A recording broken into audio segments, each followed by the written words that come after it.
Hey everybody, it's Jeremy Osterberger here, President and COO of BIC Magazine, and welcome back to In the Know with O. Today, I want to talk about the energy transition. After years of momentum around renewables, electric vehicles, and decarbonization targets, we're now facing some hard economic and logistical realities. The energy transition in its current form is hitting some significant speed bumps. Financing has become more expensive, federal support is drying up, and global supply chain challenges, including tariffs, are putting major pressure on solar, wind, and battery deployment. So, in this episode, we're going to break down what's causing the slowdown, what it means for industrial energy users, and where the future of power generation may be headed. This is In the Know with O.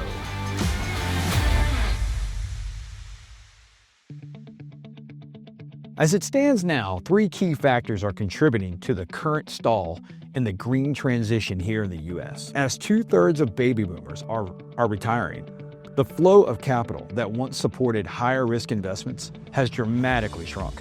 That's driven more money into low-risk assets like treasury bills and cash, which in turn has pushed up the cost of capital across the board by as much as 4 times in the last 5 years.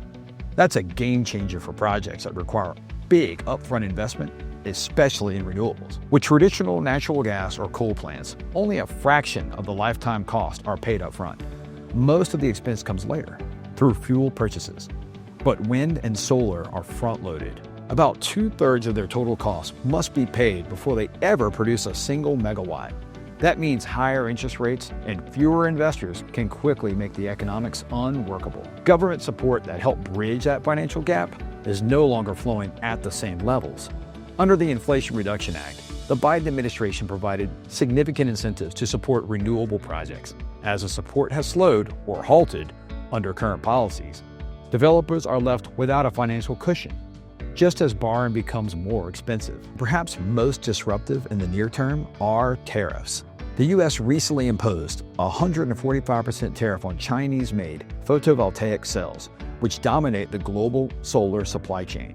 That's pushed solar panel costs through the roof and made many planned projects financially unviable. Batteries, another key part of the grid transition, have also been hit with tariffs, especially as Chinese EV batteries are being repurposed for stationary storage. Texas, which has led the country in renewable build-out, had found success using solar and battery combinations to reduce peak power costs. But with battery prices surging, the model is now under pressure as well. According to a report from the McKinsey Global Institute, we've only deployed 10% of the physical infrastructure needed for a net zero energy system.